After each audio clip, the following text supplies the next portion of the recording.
Selamat datang di channel Hits Video, channel yang membahas alur cerita film seru dan terbaik. Yang kali ini akan membawakan film berjudul Black Lotus yang dirilis pada tahun 2023. Film ini menceritakan tentang mantan pasukan khusus yang pensiun setelah sahabatnya meninggal. Tapi suatu hari dia mengunjungi keluarga sahabatnya dan kehidupan pun mulai berubah. So, tanpa berlama-lama lagi, inilah Black Lotus. Pada suatu hari yang cerah, sebuah grup musik opera sedang melakukan latihan. Mereka berada di sebuah gedung paling megah di Jerman. Namun saat latihan sudah berlangsung, tiba-tiba mereka disandra oleh sekelompok teroris.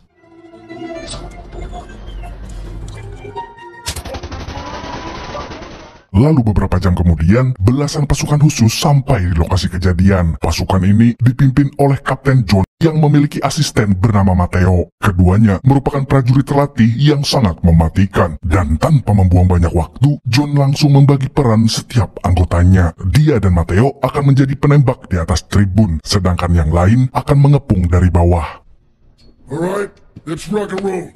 Setelah siap di posisi masing-masing, John dan Matteo menguping pemimpin teroris yang sedang menyandra sambil melakukan live TikTok. Di sini, para teroris tidak memiliki alasan selain uang dari Sultan yang akan mengadakan acara musik tersebut. Mereka juga sengaja membunuh salah satu sandera untuk menakuti yang lainnya.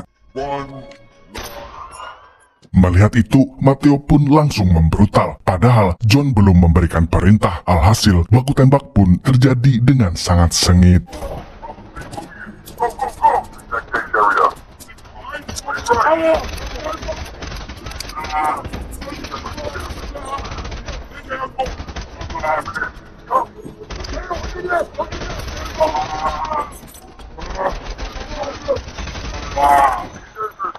Walaupun berhasil membunuh semua teroris, John tampak kecewa dengan keputusan Matteo yang sangat gegabah. Matteo pun merasa bersalah kepadanya, terlebih lagi karena John tertembak di bagian perut. Namun saat dia sedang membendung darah John, ada komplotan teroris yang masih hidup dan akan segera meledakkan gedung. Sontak, Matteo pun langsung menghabisinya di tempat. Berkat aksi Matteo, gedung tersebut tidak jadi meledak. Akan tetapi, dia harus kehilangan pemimpin sekaligus sahabatnya, yaitu John. 5 tahun kemudian, Matteo memutuskan untuk pensiun dari pasukan khusus. Dia juga pindah ke Rumania untuk memulai hidup yang baru. Dan untuk memenuhi kebutuhannya, Matteo bekerja serabutan mulai menjadi kuproy hingga tukang kayu. Meskipun sudah 5 tahun berlalu, Matteo masih dipenuhi rasa bersalah atas kematian John. Baginya, John adalah sahabat terbaik yang ia miliki. Apalagi, Matteo juga berteman baik dengan istri John yang bernama Helen. Keesokan harinya, Matteo berhenti dari pekerjaannya karena dia harus pindah ke tempat lain. Tapi, mandornya tidak memberinya pesangon yang layak. Uang yang Matteo terima hanya bisa untuk membeli tiket bus. Mau tidak mau, dia pun menerima uang itu lalu pergi dari sana.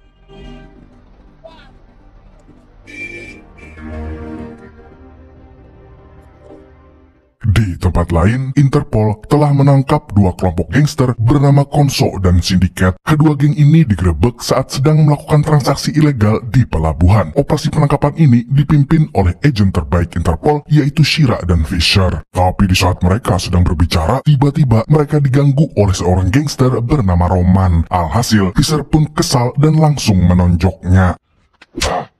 Get the fuck up!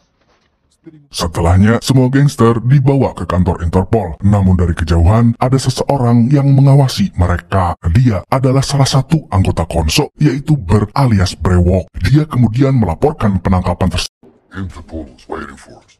Sementara itu, Fisher dan Shira memisahkan Roman dari gangster yang lain. Dan tidak disangka-sangka, ternyata dia adalah anggota Interpol yang menyamar. Di sini, Shira terlihat kecewa karena para jamet yang baru saja ditangkap hanyalah gangster kelas teri. Dia ingin Roman menggali lebih jauh agar bisa menangkap petinggi Konso dan Sindiket. Roman pun meyakinkan Shira kalau langkahnya sudah benar selama ini. But I promise you, this was just a warm-up. Kemudian kita diperkenalkan dengan seorang broker saham dan akuntan bernama Paul Woodley. Dia juga dikenal baik di dunia kripto karena analisisnya yang sangat tajam. Namun kali ini dia tampak gegabah dengan mempertaruhkan 15 juta euro milik kliennya. Di waktu yang sama, Matteo baru saja sampai di Belanda. Dia berniat untuk mengunjungi Helen yang kini hidup damai bersama anaknya yang bernama Anggi, yang sudah ia anggap sebagai anaknya sendiri. Tak berselang lama, Helen muncul dari dalam rumah dan langsung menyambut kedatangan Matteo. Helen pun mempersilahkan Matteo untuk masuk dan kemudian memberitahu Matteo bahwa dirinya telah menikah lagi dan suami barunya adalah Paul. Menurutnya, Paul bersikap baik dan juga menyayangi keluarganya. Setelah berbasa-basi, Matteo tiba-tiba mengatakan kalau dia adalah penyebab kematian John. Mendengar itu, Helen pun sangat marah. Dia tidak suka saat Matteo menyalahkan dirinya sendiri. What? You don't get to do that. Shut up! Selain itu, Helen juga masih kecewa karena Matteo tidak datang ke pemakaman John, padahal dia adalah sahabat terdekatnya. Itu dikarenakan dia merasa sangat bersalah sehingga tidak berani datang kala itu. Matteo pun langsung meminta maaf lalu berpamitan pergi. Namun Helen memintanya untuk tinggal sementara waktu karena Matteo tidak punya tempat untuk dituju. We have an extra room, so come back inside. Matteo pun akhirnya menerima permintaannya. Helen juga kembali bersikap baik meski sebelumnya marah-marah karena bagaimanapun dia telah menganggap Matteo seperti saudaranya sendiri. It really is good to see you.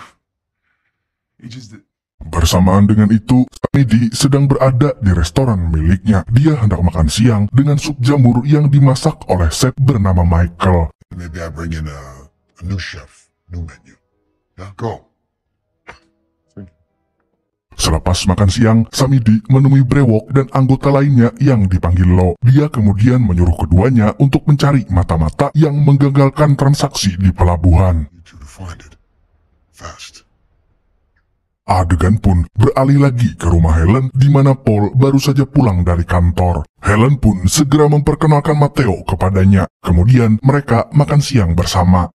Malam harinya, Matteo melamun sendirian sambil mengenang masa-masa bertugas di Afghanistan. Kala itu, mereka dipercaya sebagai sniper andalan untuk membunuh lawan dari jarak jauh. Saat sedang menembaki musuh, mereka saling curhat dengan santuinya. I thought you wanted to know.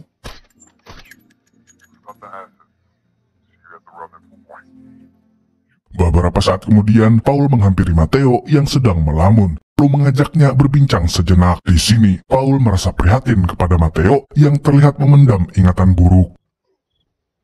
Good talking to you. Good. Keesokan paginya, Matteo memutuskan untuk lari pagi agar tubuhnya terus bergerak. Walaupun sudah pensiun dari pasukan khusus, Matteo tidak ingin kehilangan kekuatannya. Terlebih lagi, orang sepertinya pasti memiliki banyak musuh. Selain berolahraga, Matteo juga sering menjaga anjing milik Anggi selagi bocil itu berada di sekolah. Di lain pihak, Paul sedang berada dalam masalah karena uang Samidi lenyap dari rekeningnya. Paul pun pura-pura bingung, padahal dialah yang menghilangkan uang tersebut. Paul lalu memeriksa aliran dana milik Samidi dan mengatakan bahwa ada beberapa kesalahan sistem di dalamnya. Namun itu hanyalah alasan agar Samidi tidak tahu kalau uangnya telah hilang karena kesalahan Paul. Dan untuk menenangkan Samidi, Paul berjanji akan memperbaiki sistemnya secepat mungkin. That was right. No more complications. Meski Paul sudah berjanji, Samidi tetap tidak mempercayainya. Oleh karena itu, dia menjadikan keluarga Paul sebagai jaminan apabila uangnya tidak kembali. Don't fuck up, Paul. Samidi pun keluar dari kantor Paul tanpa sadar bahwa dia sedang diperhatikan oleh Roman. Dan Roman juga tidak sadar bahwa Lo sedang mengintainya diam-diam.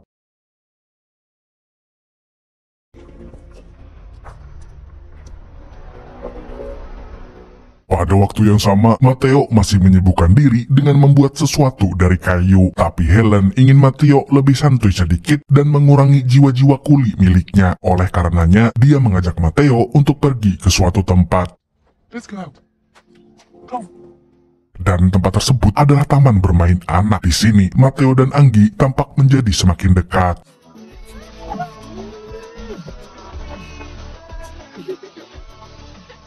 Di samping itu, Paul sedang ketar-ketir karena tidak tahu caranya untuk menghadapi Samidi. Dia juga tidak bisa mengembalikan uang sebanyak 15 juta euro dalam waktu semalam. Namun Paul enggan menceritakan masalah tersebut kepada Helen karena dia pasti akan sangat marah. You want to talk about liabilities and equity with me? Keesokan harinya, warga setempat menemukan sebuah mayat yang tergantung di jembatan sungai. Sontak semua orang pun berteriak histeris, dan ternyata mayat itu adalah si Roman.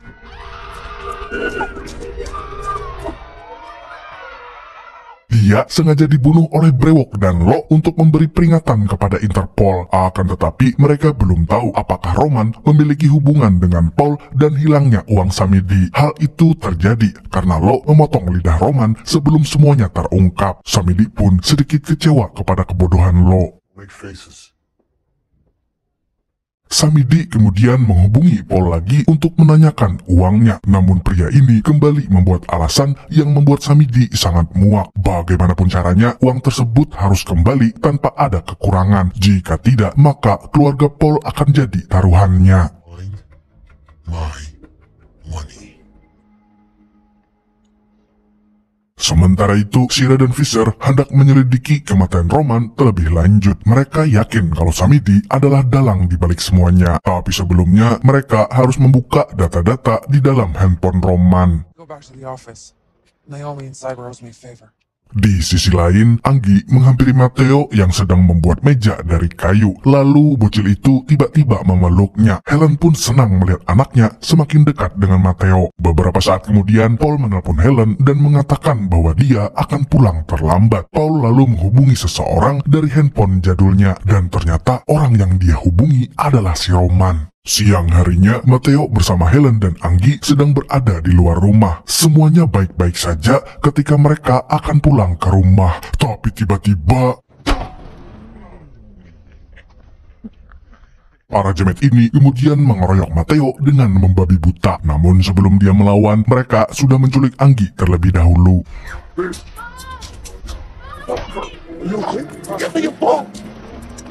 Sontak, Matteo pun langsung mengejar mereka dengan sepeda curian, sedangkan Helen segera menghubungi Paul. Mendengar kabar tersebut, Paul meminta agar Samidi mau membebaskan anak tirinya itu. Namun Samidi tidak memberi ampun kepadanya. Mau tidak mau, Helen dan Paul hanya bisa berharap kepada Matteo. Singkat cerita, Matteo berhasil menyusul para jamet, lalu dia melompat ke arah mereka.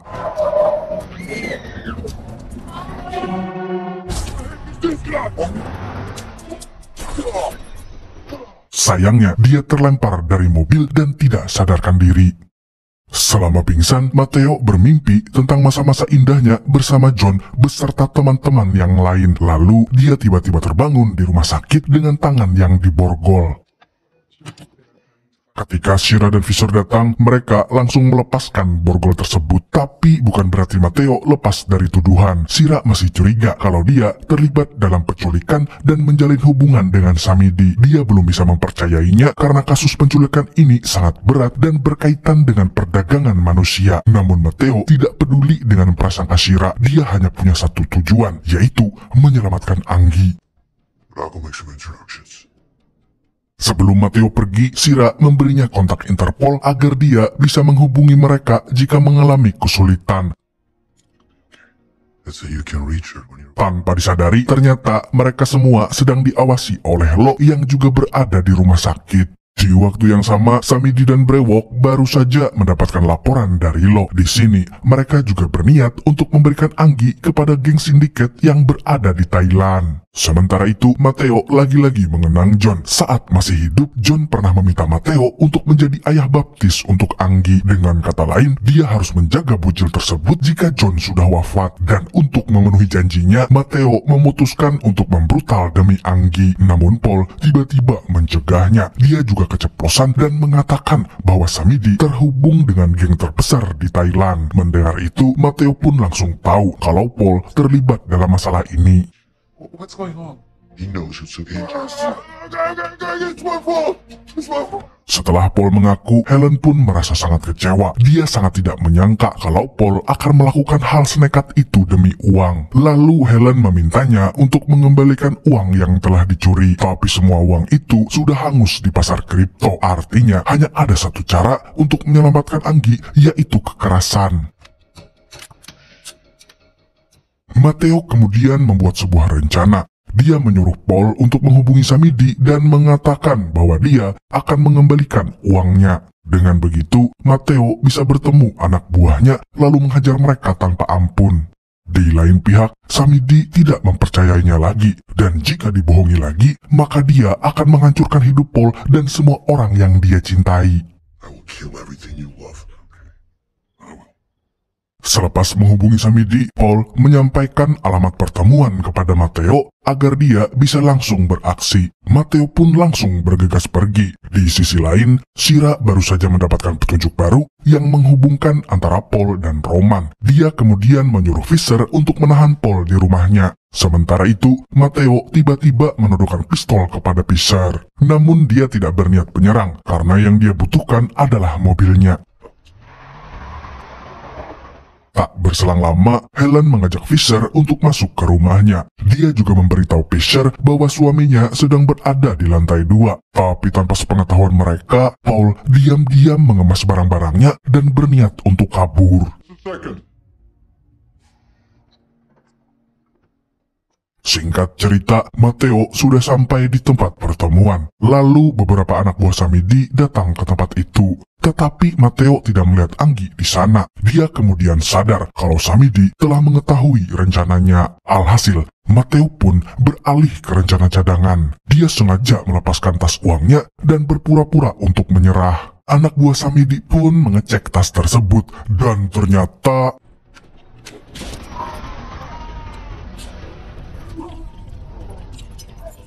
berkat kecerdikannya, Matteo mampu membunuh mereka tanpa perlu menghabiskan tenaga. Namun untuk melancarkan rencananya, dia menyisakan satu anak buah Samidi. Di sisi lain, Fisher tiba-tiba dikejutkan oleh kehadiran Lo yang langsung menyandra Helen. Kemudian Lo melemparkannya ke arah Fisher dan langsung menghajar agen Interpol itu.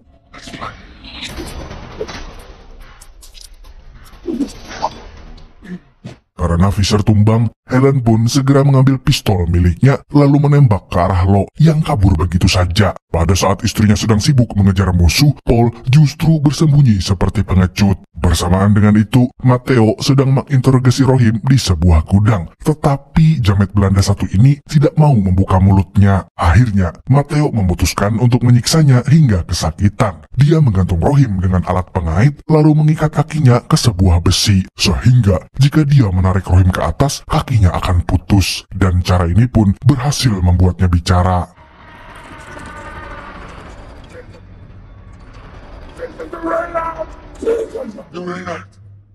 Walaupun sudah mendapatkan informasi, Matteo tidak lantas membiarkannya hidup. Karena siapapun yang berani mengusik Anggi, maka nyawanya pasti akan lenyap.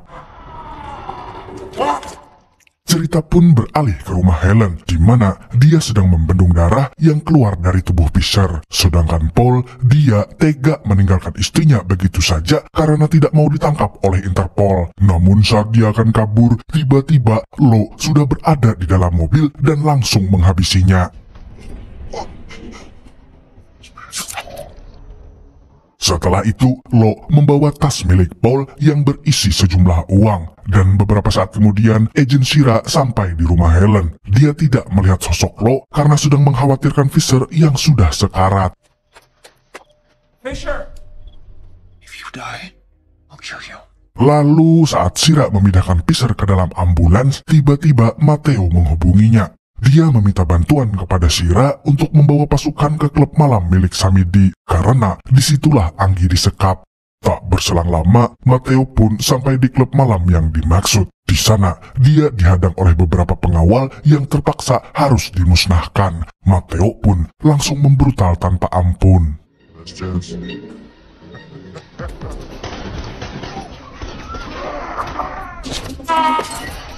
Dia juga dibantu oleh Shira yang ternyata sangat mahir menggunakan pistol. Tapi Matteo sedikit kecewa karena wanita ini tidak membawa bala bantuan.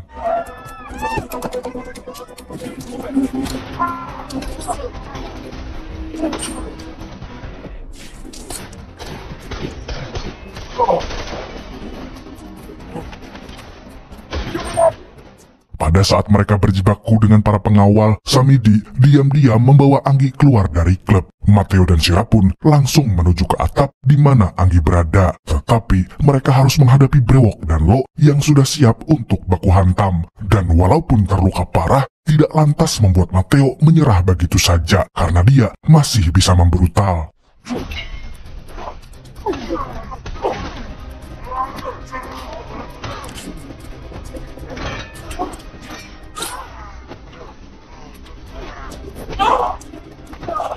Mereka cukup kewalahan saat menghadapi Brewok dan Lo. Kedua gangster itu memiliki kekuatan yang tidak habis-habis. Namun Matteo tetap bisa bangkit meski tubuhnya sudah tertembak dan tertusuk pisau, seolah-olah dia tidak bisa mati.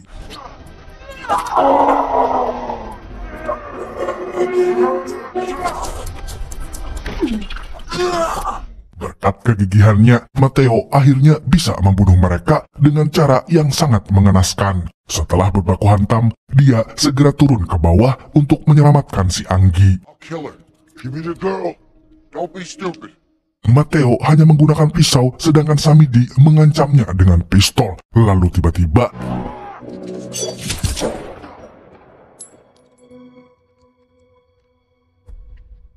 Matteo pun berhasil membunuh Samidi hanya dengan satu lemparan pisau, sedangkan dirinya masih hidup meskipun sudah tertembak berkali-kali. 6 bulan kemudian, Helen dan Anggi hidup dengan damai. Namun mereka kehilangan sosok Matteo yang memilih untuk mengembara di lautan. Dan film pun tamat dengan happy ending.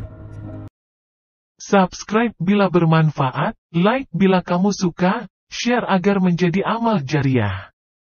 Jangan lupa nonton film-film seru dan menarik lainnya. Terima kasih telah menonton dan sampai jumpa lagi.